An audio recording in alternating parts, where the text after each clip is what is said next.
Le Togo s'apprête à accueillir à compter de demain, 10 octobre 2016, le sommet de l'Union africaine sur la sûreté, la sécurité maritime et le développement en Afrique.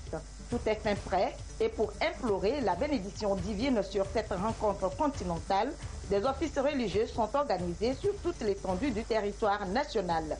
Le chef de l'État, Faure Sozimna Gnassingbé, a pris part ce matin à la messe catholique dite en l'église Saint-Jean apôtre de Lomé. Une caravane a sillonné la ville de Lomé pour expliquer l'importance de ce sommet que notre pays, le Togo, va abriter dans quelques heures. Les populations ont été appelées à s'impliquer davantage pour un succès sans faille de cette conférence des chefs d'État et de gouvernement. Et puis, 42 meilleurs élèves admis au CEPD ont reçu des bourses d'études dans la préfecture des Lacs. Un geste de la Fondation Nana Année 15 dans le contexte du programme Excellence Junior. Le sommet extraordinaire de l'Union africaine sur la sûreté, la sécurité maritime et le développement en Afrique s'ouvre du 10 au 15 octobre 2016 à compter donc de demain lundi. Cette rencontre continentale que le Togo s'honore d'abriter revêt une importance de taille dans le processus de développement de l'économie bleue. L'enjeu de ce sommet appelle à une implication de tous les acteurs de la vie nationale et pour une meilleure compréhension des préoccupations qui seront au centre de cette rencontre de Lomé, nous avons sur ce plateau le ministre des Affaires étrangères et de l'intégration africaine, Robert Dussé. Bonsoir, monsieur le ministre. Bonsoir. À tout à l'heure. Merci. Voilà pour les titres du 20h de ce dimanche. Bonsoir à toutes et à tous.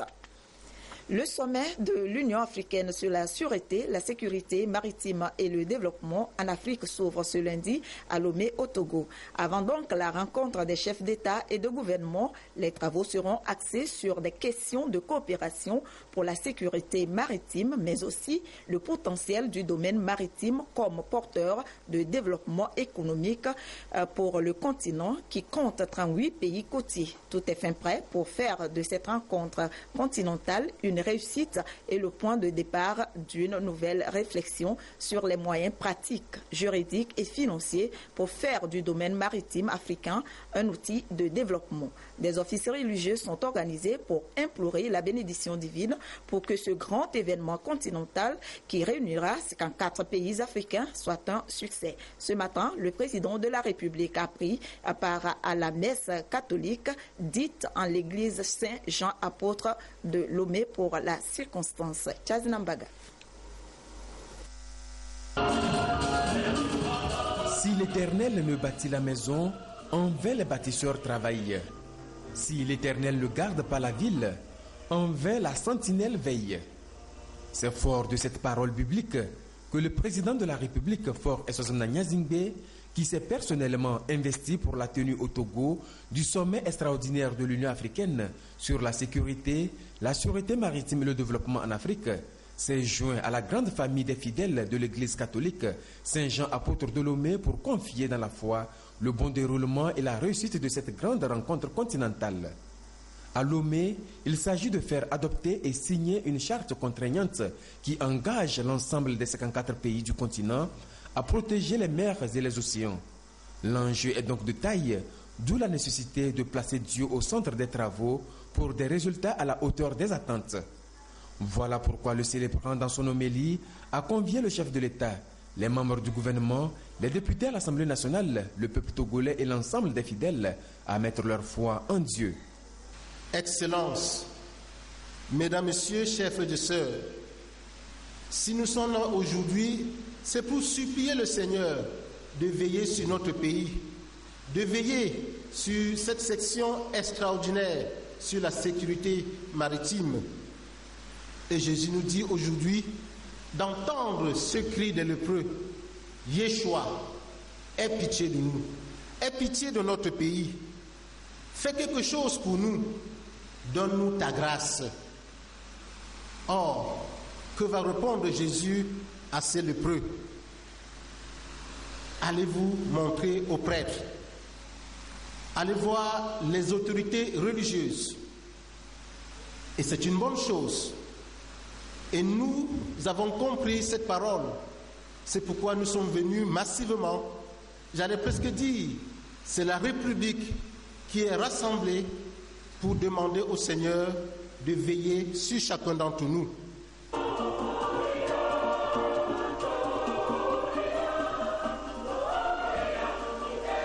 Chants, louanges et prières ont été adressés à Dieu pour implorer sa bénédiction sur le Togo, le chef de l'État et surtout la réussite du sommet de Lomé. Accueillons aujourd'hui avec espérance, accueillons aujourd'hui avec confiance, mais surtout avec amour, non pas seulement le don de Dieu, mais Dieu lui-même qui se donne. Prions fort pour notre pays, prions fort pour notre président, pour nos autorités civiles. Demandons au Seigneur de nous accorder la grâce de savoir rendre grâce à Dieu, de savoir bénir le nom de l'Éternel. La réussite de ce sommet est un défi pour le Togo qui se positionne clairement comme carrefour des grandes rencontres internationales et un hub portuaire dans la sous-région. C'est en parfaite communion que les fidèles se sont séparés avec la conviction que Dieu est aux commandes du bon déroulement du sommet de Lomé sur la sécurité maritime et le développement en Afrique.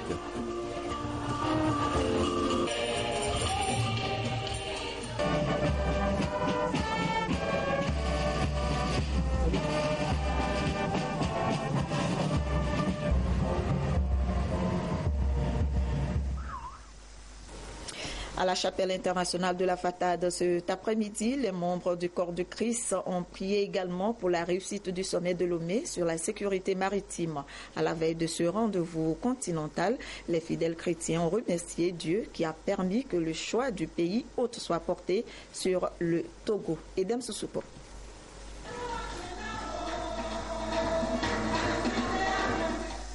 Des hommes d'église unis pour la prospérité de l'économie en Afrique.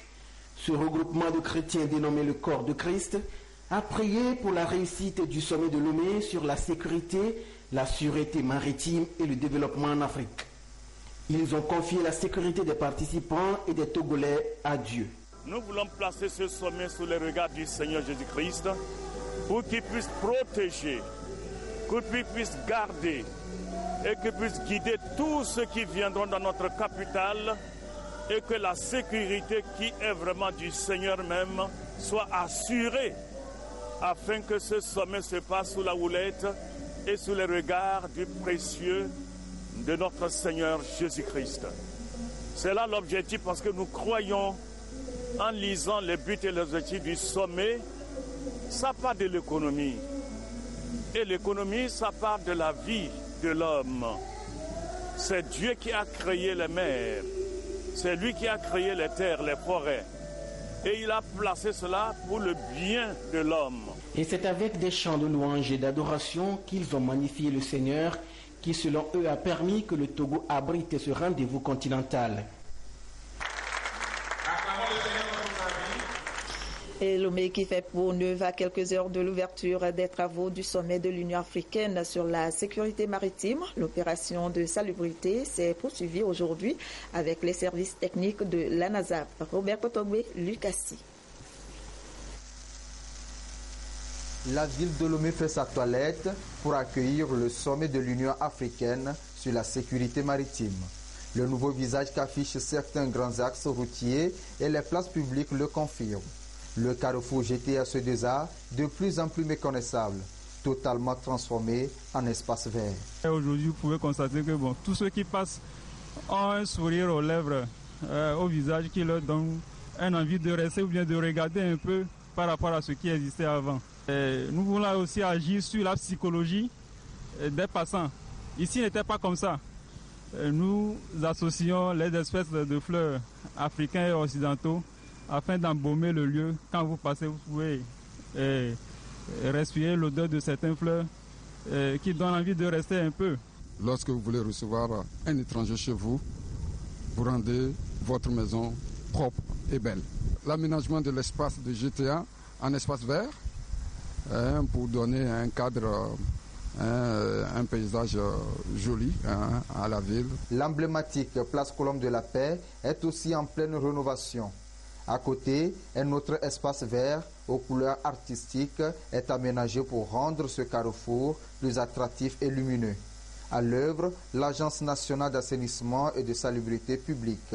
Les caniveaux et les retenues d'eau subissent aussi des retouches. Celui de Toko-Ntamé fait partie des nouveaux bassins curés. Au cours de nos travaux, nous avons voulu donner un cadre à cette eau et pour améliorer le cadre de vie des populations autour de ce bassin et pour donner un paysage pittoresque à notre ville. Vraiment, ils ont fait un beau travail concernant le milieu. Sinon, avant, ce n'était pas comme ça. Avec ce qu'on va devoir, vraiment, on remercie le gouvernement et puis ANASAP. Donc, pour que ça, on peut que ça continue comme ça, pour que le milieu soit bien. Parce que s'il pleut, vraiment, c'est difficile à gérer. Ces derniers jours, nous assistons à l'assainissement de plusieurs sites. Conducteur de taxi-moto, cela nous va droit au cœur. Nous remercions les promoteurs pour cette initiative. Un suivi régulier et un contrôle permanent des ouvrages seront faits. L'ANASAP promet. Lorsque nous faisons notre passage quelque part, c'est pour une longue durée. Lorsque nous entreprenons quelque chose, c'est pour que cette chose-là, après avoir entretenu, que ça puisse durer dans le temps. Tel est notre objectif et nous estimons que nous pouvons rester là-bas et aménager, apporter encore d'autres touches à la ville. Le ciel togolais est aussi aux couleurs de l'événement. Tout au long des boulevards, les drapeaux africains se côtoient et flottent au vent, annonçant ainsi un sommet aux enjeux multiples pour le continent africain. Okay, pour une meilleure compréhension des préoccupations qui seront au centre de cette rencontre de Lomé, nous sommes sur ce plateau avec le ministre des Affaires étrangères et de l'intégration africaine, Robert Doucet. Bonsoir, monsieur le ministre. Bonsoir, madame. Nous sommes donc à quelques heures, c'est-à-dire à la veille d'une semaine historique du sommet sur la sécurité, la sûreté maritime et le développement en Afrique. Le Togo est-il prêt? Je vous remercie, madame, que le Togo est prêt. Comme vous le saviez, l'année dernière, ce sommet devait avoir lieu dans notre belle capitale Lomé. Il a été reporté pour des questions logistiques et matérielles. Aujourd'hui, comme vous le saviez, sur ces questions, le Togo, la ville de Lomé est prête. J'ai suivi votre élément tout à l'heure. Oui. Il y a l'assainissement de la ville, tout un travail a été fait pour permettre aux Loméennes et aux Loméens d'accueillir ce sommet. Ce sommet, comme vous le saviez, se déroulera à l'hôtel de février et ses environs. Donc toutes les dispositions matérielles et logistiques ont été prises par le président de la République, le président Faure Gnassingbé, pour que ce sommet soit un succès. Donc je peux vous dire que sur ce plan, le Togo est prêt pour accueillir le sommet. Quant au contenu de ce sommet, je crois que le Togo est également prêt. Prêt. Oui. Et qu'est-ce qui va se passer à compter de demain, monsieur le ministre? Vous saviez, le sommet proprement dit, c'est la journée du 15 octobre, donc le samedi prochain. Mais avant le 15 octobre, il y a 3 activités. La première activité qui s'ouvrira demain, ce sont des activités parallèles, que l'on appelle en anglais des side events. Donc demain, dans l'après-midi, le président de la République, le président Faure Gnassingbé, procédera à l'ouverture officielle des side events dans l'après-midi.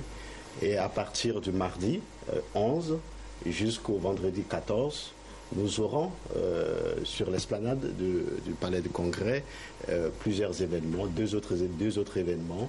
Donc le premier, après l'ouverture, demain, il y aura des panels. Nous aurons au total 10 panels. Nous attendons à peu près 320 panélistes du monde entier, et particulièrement des Africains spécialistes dans les questions, sur les questions maritimes. Nous avons déjà, à partir de ce soir, déjà à Lomé 220 panélistes étrangers qui sont là.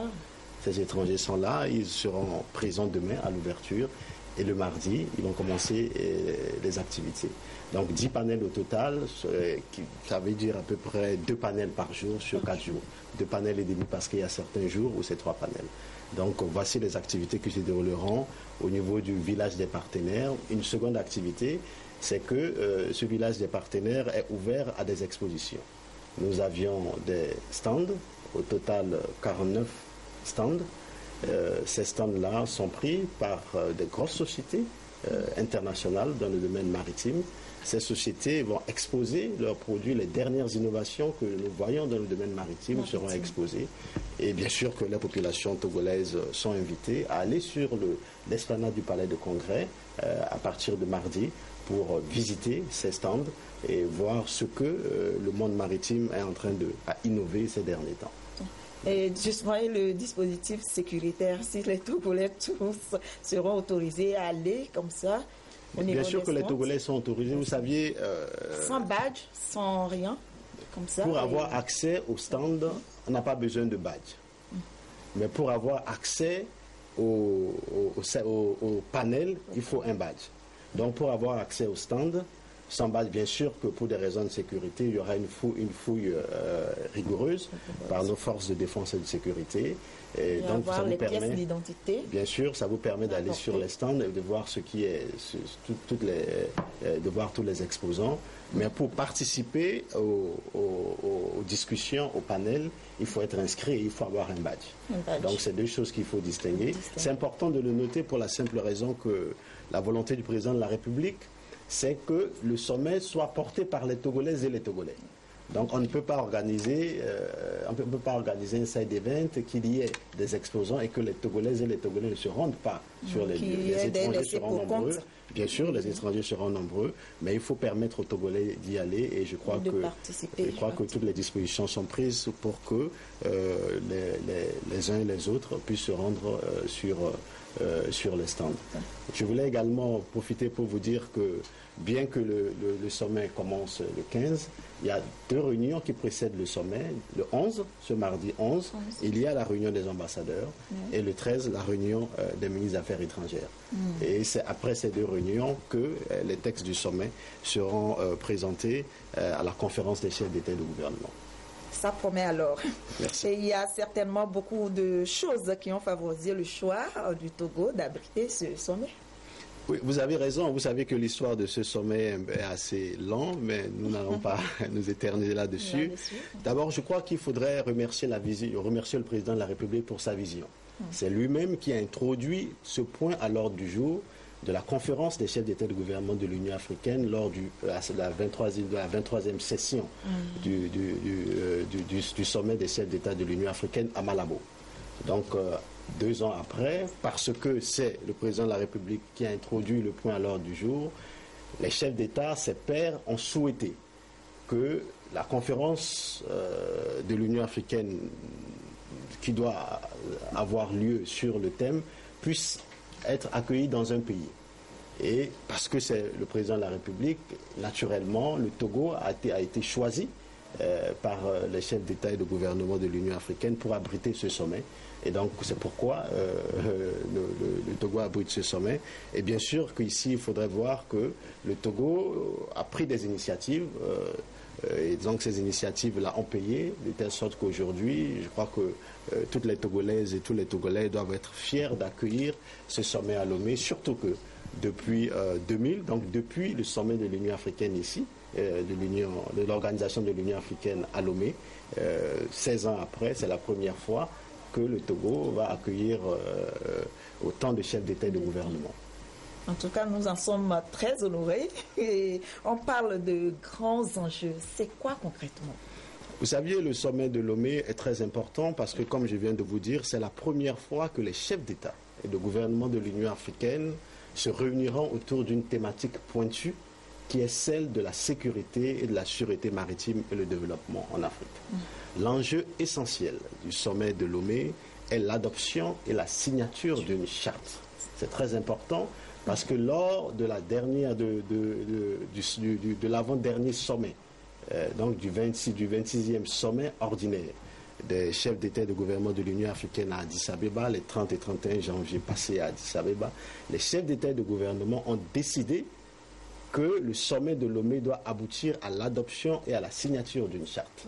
Donc vous voyez bien que la pression sur le président de la République, sur son gouvernement et sur tout le peuple togolais est énorme. Et heureusement que le président de la République a pris toutes les dispositions pour que la diplomatie togolaise puisse travailler afin que cette charte soit adoptée ici à Lomé. Et avons-nous des chances de voir justement cette charte adoptée et signée? Vous saviez, souvent c'est dans un langage un peu plus poli que nous disons que nous espérons que la charte sera adoptée à Lomé au soir du 15 octobre. Mais je crois que je peux vous rassurer que vu l'engagement personnel du président de la République, c'est un acquis. La charte sera adoptée à Lomé. Voilà, et le Togo verra sa population augmenter en une semaine. Combien d'invités sont attendus? Nous attendons actuellement 3000 experts, participants et invités. À l'heure où je vous parle, nous avions déjà à peu près 500 personnes, 500 étrangers qui sont à Lomé, comme je vous disais, pour l'ouverture demain par le président de la République des activités des Side Events. Donc nous avons 3000 personnes. Et si vous voulez demander quelles sont les retombées économiques, je vous dirais, essayez de réserver une chambre dans un hôtel. Vous verrez que tous les grands hôtels de Lomé sont totalement bookés, il n'y a plus de place. Même les femmes du grand marché aussi vont en profiter, parce qu'elles auront à vendre leurs marchandises et ça va dans l'intérêt de tous. Merci Monsieur le ministre d'être passé donc sur ce plateau et vivement que ce sommet soit un succès afin que s'amorce rapidement une réflexion africaine concrète et porteuse de solutions au bénéfice des populations. Merci à vous. Merci. Une caravane a donc sillonné hier dans l'après-midi la ville de Lomé pour expliquer aux populations l'importance du sommet que notre pays abrite. Les organisateurs, la jeunesse africaine engagée au service du sommet sur la sûreté, la sécurité maritime et le développement en Afrique, les a exhortés à s'impliquer davantage pour un succès sans faille de cette rencontre de haut niveau. Dodo Aré, Medina Salami. C'est une caravane pour amener la population à s'approprier les enjeux du sommet sur la sûreté, la sécurité maritime et le développement en Afrique. Ces jeunes Africains de diverses nationalités ont sillonné les différentes artères de la ville de Lomé pour apporter leur soutien à cette rencontre continentale qu'abrite Lomé. We have come together as a continent. And we have been putting in place the strategies to see. Nous, les représentants des pays africains vivant au Togo, sommes là ici pour supporter les actions pour la bonne réussite du sommet. So that they will feel at home and they will believe that the people of Togo and the African Diaspora Forum in Togo, they are highly behind them. Ce sommet va nous apporter de nouvelles formes de réflexion qui vont, lorsque ça sera ratifié, permettre à ce que l'Afrique s'apaise.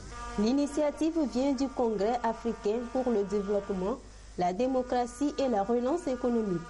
Cette organisation entend amener tous les acteurs de la vie nationale à s'approprier ce sommet qui va marquer un nouveau départ dans la promotion de l'économie bleue. Le message principal, c'est de faire comprendre à la communauté nationale et internationale le bien fondé de ce sommet. Donc, nous voulons féliciter, encourager nos chefs d'État à prendre de telles initiatives. En l'occurrence, le président Faure Gnassingbé, nous voulons lui dire merci pour cette belle initiative qui, pour nous, est une source d'espoir pour la jeunesse africaine. C'est pourquoi nous avons décidé ce soir de faire cette caravane populaire pour démontrer notre adhésion parfaite et totale à cette belle initiative.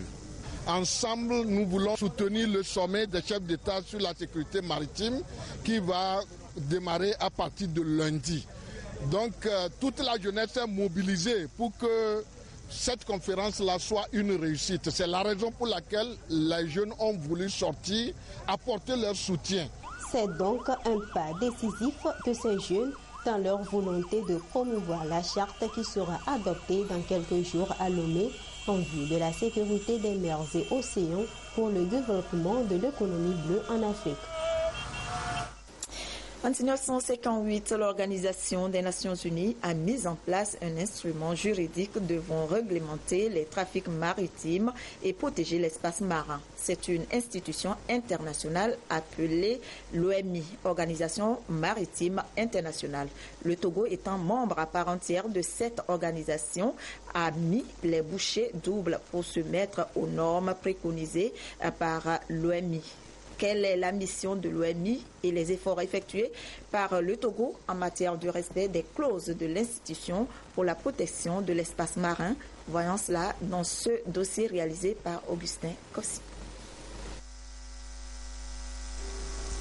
La sécurité maritime, l'efficacité de la navigation, la prévention et la lutte contre la pollution des mers par les navires nécessitent l'existence des normes internationales que chaque pays côtier devra respecter. En 1958, l'ONU a mis en vigueur la Convention portant création de l'Organisation maritime internationale, l'OMI. La première mission à laquelle s'est attelée cette institution, juste après sa création, est la sauvegarde de la vie humaine en mer. Elle s'intéresse également à des questions telles que la facilitation du trafic maritime international, les lignes de charge et le transport des marchandises dangereuses. L'Organisation maritime internationale, qui est la branche des Nations Unies spécialisée pour les questions maritimes, a pour objectif faire régner de la sécurité sur les océans. Donc avec des océans propres. Ça veut dire que c'est l'organisation qui prend en charge les questions relatives à la sécurité maritime, les questions relatives à la lutte contre la pollution marine et les questions relatives à la gestion des gens de mer, en vue d'aider les États membres à jouer pleinement leur rôle. C'est depuis 1982 que le Togo est devenu membre de l'OMI, souscrivant ainsi à plusieurs engagements internationaux. Aujourd'hui, des efforts considérables sont à noter. La création d'un haut conseil pour la mer en est une illustration. Le gouvernement togolais a ouvert un vaste chantier pour le secteur maritime. Et ce chantier vise fondamentalement la sécurité de la navigation. En matière de sécurité maritime, le Togo a ratifié la convention que nous appelons, selon le jargon du métier, sauvegarde de la vie humaine en mer. Le Togo, étant parti à cette convention, a exprimé donc sa disponibilité et sa volonté pour pouvoir assurer la sécurité maritime.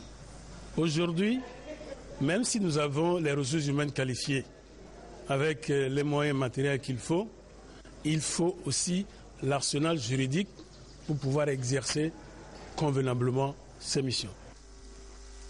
Le Togo se trouve actuellement dans le peloton de tête des pays membres de cette organisation qui respecte effectivement ses clauses.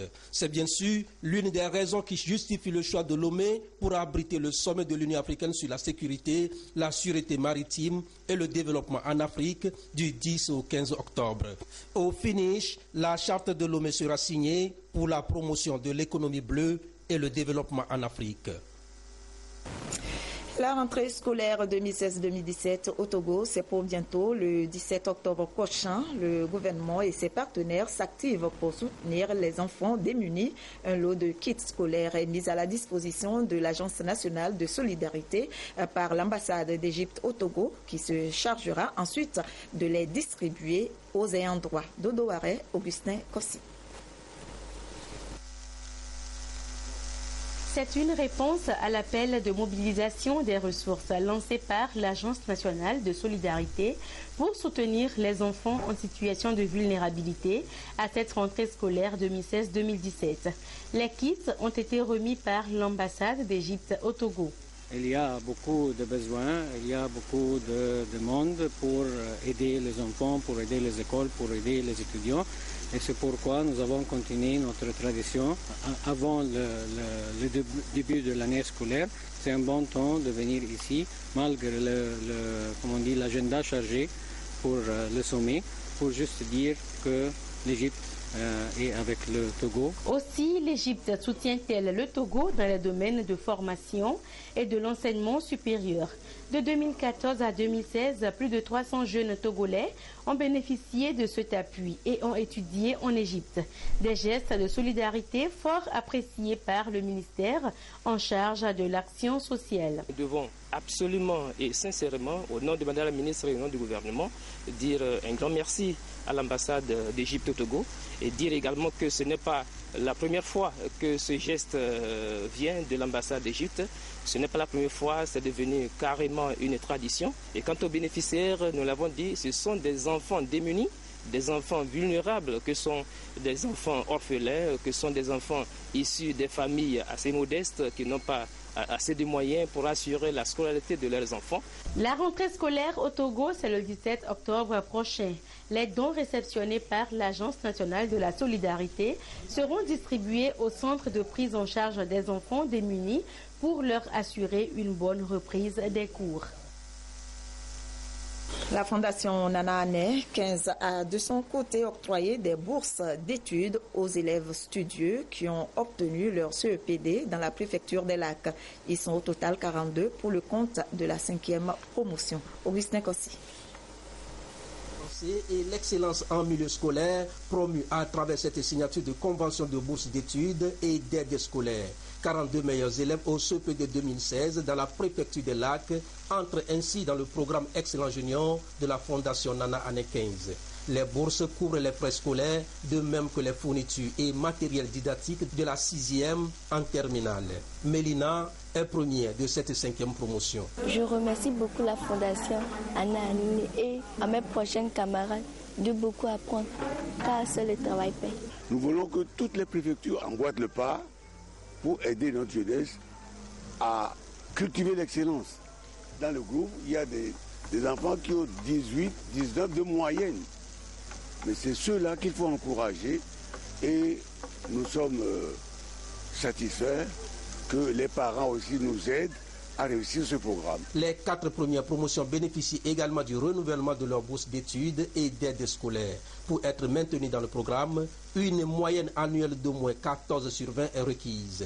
Falakiem, le 2e au BPC au Togo, a reçu un ordinateur portable, une subvention et bien d'autres articles. Une bourse exceptionnelle de 180 000 francs CFA est allée à Soké, à la meilleure moyenne au probatoire série D dans la préfecture de Hao. Germaine, elle, étudiante en BTS, a une prime de soutien de 400 000 francs CFA. Du matériel informatique et des produits pharmaceutiques ont été offerts au petit séminaire Saint-Pédis d'Aguenivé. J'ai jamais rêvé de cela, mais par la grâce de Dieu, Nana Ané comme dessous m'a aidé pour pouvoir évoluer. Je remercie Dieu aussi qui a touché son cœur pour m'aider. Selon Nana Ané Ohin Kwamdessou 15, président de la Fondation, la perfection est certes inaccessible, mais l'excellence, oui, est réalisable. La Fondation compte actuellement 107 boursiers et engage chaque année plus de 20 millions de francs CFA pour leur prise en charge. Des dons en vivres et non-vivres ont été également offerts au centre psychiatrique d'Aného. Football, deuxième match préparatif des éperviers en route pour la CAN Gabon 2017. Cet après-midi au stade de Kégué, le Togo a disposé du Mozambique 2-0 de réalisation de Fodo là-bas, respectivement aux 40e et 48e minutes. Et nous reviendrons plus en détail sur ce sujet dans nos prochaines éditions. C'est tout pour ce journal. Merci de nous avoir prêté attention. À 22h30, vous serez avec Prudence Zissou pour l'édition de nuit. Je vous souhaite une très belle soirée. À demain à 13h.